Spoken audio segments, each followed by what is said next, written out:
अस्सलाम वालेकुम दोस्तों, मैं हूं आपका होस्ट डॉक्टर अजमल मलिक और आज एक मरतबा फिर यहाँ हीरा मंडी में मौजूद हूं। दोस्तों, हीरा मंडी भी क्या जगह है कि यहाँ पर पैदा होने वाली बेटी या यहाँ पैदा होने वाली लड़की इल्ज़ामात की जद में पैदा होती है।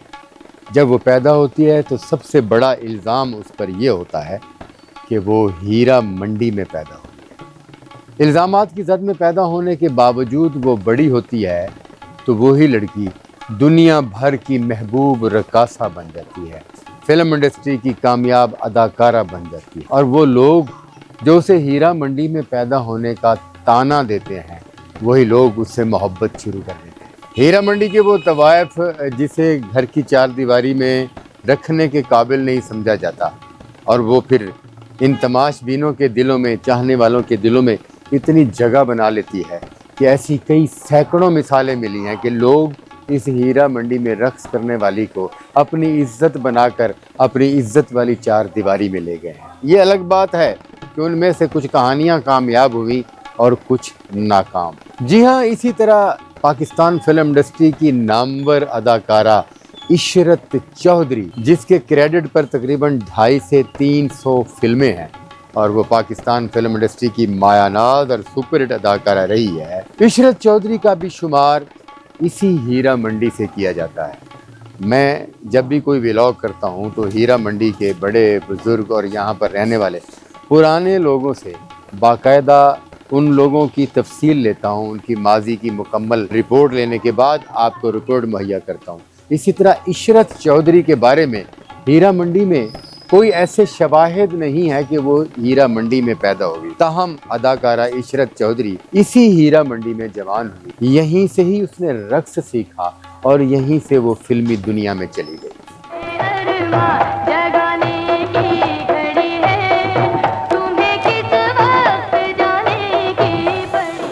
जी दोस्तों, इशरत चौधरी हीरा मंडी तक कैसे पहुंची, ये कहानी तो हीरा मंडी वालों को मालूम नहीं।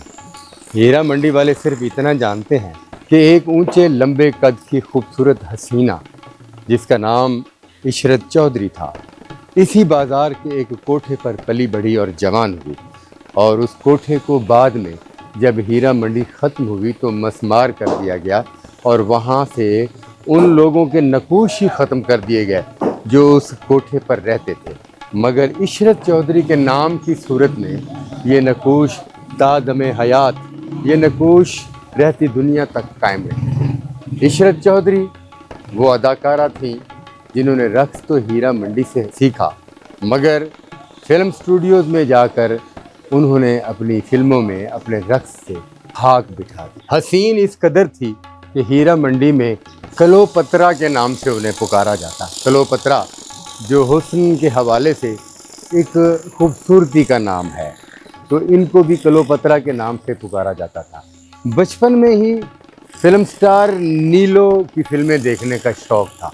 नीलो और सबिया खानम की मद्दाह थे और उनके रक्स में भी अदाकारा नीलो के रक्स का अंग पाया जाता था। और यूँ क्योंकि वो हीरा मंडी की थी और यहाँ पर अपने कोठे पर रक्स करती थी, मुजरा करती थी और यहीं से प्राइवेट तकारीब में जाकर भी रक्स किया करती थी। तो एक प्राइवेट तकरीब में रक्स करते हुए एक फ़िल्म प्रोड्यूसर की उन पर निगाह पड़ी और उस फिल्म प्रोड्यूसर ने मिस कलोपत्रा यानी इशरत चौधरी को अपनी फिल्म दर्राए खैबर में कास्ट कर लिया।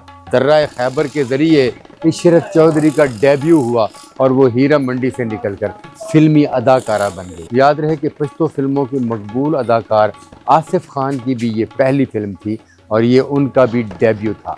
इसी फिल्म से आसिफ खान फिल्मी दुनिया में आया और बाद में बड़ा नाम मकाम पाया। इशरत चौधरी की भी पहली फिल्म दर्राए खैबर ही थी।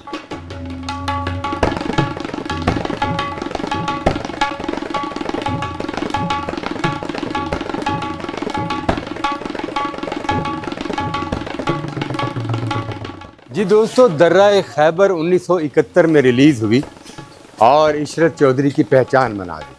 उसके बाद फिल्म साज इशरत चौधरी की तरफ मुतवज्जो हुए और पाकिस्तान फिल्म इंडस्ट्री के मायानाज प्रोड्यूसर डायरेक्टर शौकत हुसैन रिजवी जो मलकाए तरन्नुम नूर जहान के शौहर थे। शौकत हुसैन रिजवी पाकिस्तान के वो हिदायतकार थे जिनके फिल्मी सफ़र का आगाज़ बम्बई में हुआ था। तो उसके बाद हिंदुस्तान के नामवर अदाकार दिलीप कुमार भी शौकत हुसैन रिजवी ने अपनी फिल्म जुगनू से उनको मुतारफ़ करवाया। तो शौकत हुसैन रिजवी की निगाह भी इशरत चौधरी पर पड़ी, तो उन्होंने इशरत चौधरी को अपनी फिल्म दुल्हन रानी में कास्ट कर लिया। 1973 में दुल्हन रानी रिलीज़ हुई और फिल्म सुपरहिट होगी। फिल्म सुपरहिट होने के साथ साथ इशरत चौधरी भी सुपरहिट होगी। इशरत चौधरी की 90% फिल्में बतौर वैम्प थी, यानी वैम्प के किरदार में उन्हें बहुत पसंद किया जाता था। और एक दौर ऐसा था इशरत चौधरी के बगैर कोई भी फिल्म नामुकम्मल थी। पाकिस्तान का उस दौर का हर हीरो, दर्पण संतोष कुमार, मोहम्मद अली, नदीम, वहीद मुराद से लेकर हर हीरो के साथ उन्होंने फिल्म में काम किया और उन पर अक्स बंद होने वाले गीत ज़बान ज़द-ए-आम हो जाया करते थे।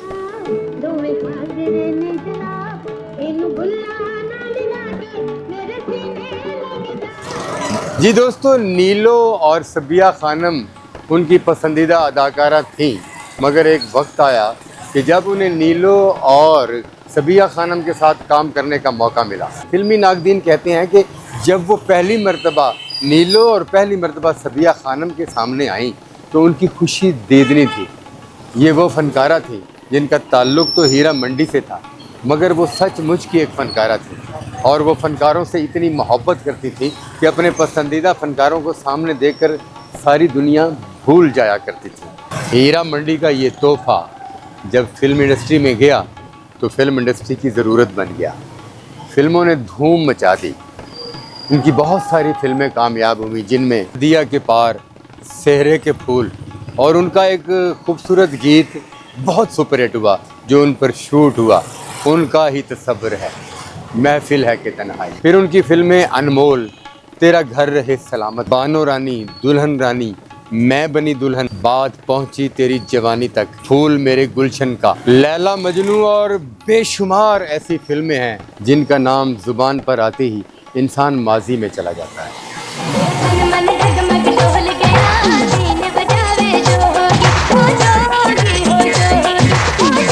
पाकिस्तान फिल्म इंडस्ट्री के लेजेंड हिदायतकार जावेद फाजिल 1977 में जब उनका डेब्यू हुआ, उन्होंने बतौर हिदायतकार पहली फिल्म बनाई और जिसका नाम गूंज रखा गया और गूंज ने पाकिस्तान भर में फ़कीदुल मिसाल कामयाबी हासिल की। तो फिल्म गूंज में भी इशरत चौधरी पर पिक्चराइज होने वाला खूबसूरत गाना उनकी फिल्म की कामयाबी का सबब बन गया। फिल्मों की कामयाबी ने इशरत चौधरी को आसमान पर पहुंचा दिया और इशरत चौधरी के खूबसूरत काम ने फिल्म इंडस्ट्री को भी ताकत दी। इसी फिल्म में फिल्म स्टार शाहिद, जो उस दौर के प्ले बॉय गर्दाने जाते थे, फिल्म स्टार शाहिद भी इस फिल्म का हिस्सा थे। फिल्म के रोमानवी मनाजिर की शूट के दौरान फिल्म स्टार शाहिद और इशरत चौधरी एक दूसरे के बहुत करीब आ गए। और देखिए, और सितम ज़रीफ़ी देखिए कि हमेशा की तरह फिल्म का एक हीरो और हीरा मंडी की एक रक्कासा, जिसे यहाँ हीरा मंडी में तवाइफ के नाम से पुकारा जाता है, दोनों एक दूसरे के करीब आ गए। हीरा मंडी और फिल्म इंडस्ट्री का इश्क रिश्तों के बंधन में बंधा गया। दोनों का इश्क परवान चढ़ा और दोनों एक दूसरे के बगैर खुद को नामुकम्मल समझने लगे। फिल्म स्टार इशरत चौधरी और शाहिद शुरू में तो फिल्म वालों से और हीरा मंडी वालों से छुप छुपा कर एक दूसरे से मिलते थे। कहा यह जाता है कि रातों को शूट ख़त्म होने के बाद फिल्म स्टार शाहिद, जो अपने माशकों की वजह से और अपने अफेयर्स की वजह से उस दौर में बड़े मकबूल थे और एक नवाब घराने से ताल्लुक़ रखते थे, अमीरज़ादे थे, वो शूट के बाद अक्सर यहाँ हीरा मंडी में इशरत चौधरी के कोठे पर आकर उसके साथ वक्त बिताया करते थे और ये छुपी हुई मोहब्बत आहिस्ता आहिस्ता मंजर आम पर आने लगी। और इन दोनों की मोहब्बत से आगाज़ में इनके फिल्मी शेड्यूल भी मुतासिर हुए। हिदायतकार, प्रोड्यूसर सेट पर वक्त पर ना पहुंचने और या शूट पर सिरे से ही ना पहुंचने से बहुत परेशान थे। बहुत सारी फिल्मों का नुकसान होने लगा। और आखिरकार इस कहानी का वाइंड अप हुआ। शाहिद और इशरत चौधरी ने शादी कर ली। हीरा मंडी की एक खूबसूरत रकासा शाहिद साहब की आगोश में चली गई। फिल्म इंडस्ट्री की एक खूबसूरत हीरोइन शाहिद का मुकद्दर बन गई। मगर शायद ये जोड़ी ज़्यादा देर न चलनी थी। उनके नसीबों में चंद दिन ही थे, क्योंकि पाकिस्तान फिल्म इंडस्ट्री और हीरा मंडी की एक तारीख तो मुश्तरका है कि ये यहाँ के लोग किसी से मोहब्बत करते हैं और एक हो जाने के बाद 90% लोग सदा एक साथ नहीं रह सकते और उनका साथ बहुत मुख्तसर होता है। बेवफाई का इल्ज़ाम हीरा मंडी और फिल्म इंडस्ट्री का हमेशा मुकद्दर रही है। इसी तरह शाहिद और इशरत चौधरी का साथ भी ज़्यादा देर ना चल सका और इन दोनों के दरमियान तलाक हो गई। इशरत चौधरी कोठे और हीरा मंडी की होने के बावजूद एक वफादार औरत थी। इशरत चौधरी कोठे पर रक्स करने वाली तवायफ होने के बावजूद वो किसी और को दिल ना दे सके। शाहिद से मोहब्बत की नाकामी और बेवफाई के बाद वो दुनिया के अंधेरों में गुम हो गई।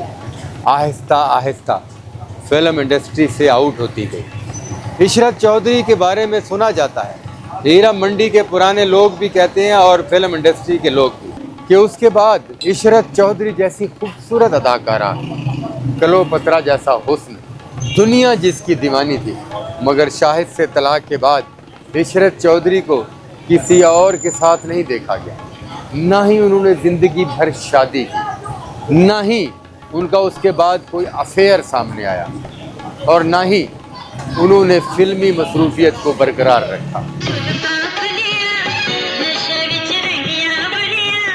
बेवफाई का इल्ज़ाम तो हीरा मंडी वालों पर भी है, मगर दुनिया भर में जितनी बेवफाई हो रही है उसमें और हीरा मंडी की बेवफाई में इतना फ़र्क है कि हीरा मंडी की बेवफाई किताबों में लिखी गई, प्रोग्रामों का हिस्सा बनाई गई, और हीरा मंडी के अलावा की बेवफाई चार दीवारियों के अंदर ही दफन हो गई। मगर इशरत चौधरी ने एक कमाल मिसाल कायम की कि उसके बाद वो आहिस्ता आहिस्ता फिल्म इंडस्ट्री तो आउट हो गई, मगर शोहरत के कुछ अरसे के बाद ही वो हीरा मंडी भी छोड़ गई थी। हीरा मंडी छोड़ने के बाद लाहौर के कोश इलाके में रिहाइश पजीर हैं और शाहिद से मोहब्बत और मियाँ बीवी का रिश्ता टूटने के बाद वो किसी से रिश्ता अज़दवाज में मुंसलिक नहीं, ना ही उसके बाद वो किसी फिल्मी तकरीब या हीरा मंडी की किसी तकरीब में नज़र आए। बहुत कोशिश की लोगों ने कि उनका सुराग लगाया जाए, बस इतना ही पता चला कि वो हयात हैं और अपने घर में खूबसूरत ज़िंदगी गुजार रही हैं, मगर उनकी ज़िंदगी में कोई दोबारा शरीके हयात नहीं आया। ताहम फिल्मी दुनिया में उनका जो नाम और मकाम है, वो मकाम पाने के लिए बड़े कठिन मराहिल से गुज़रना पड़ता है और शायद इसीलिए आज तक फिल्मी दुनिया में और हीरा मंडी में दूसरी इशरत चौधरी पैदा नहीं हो सकी।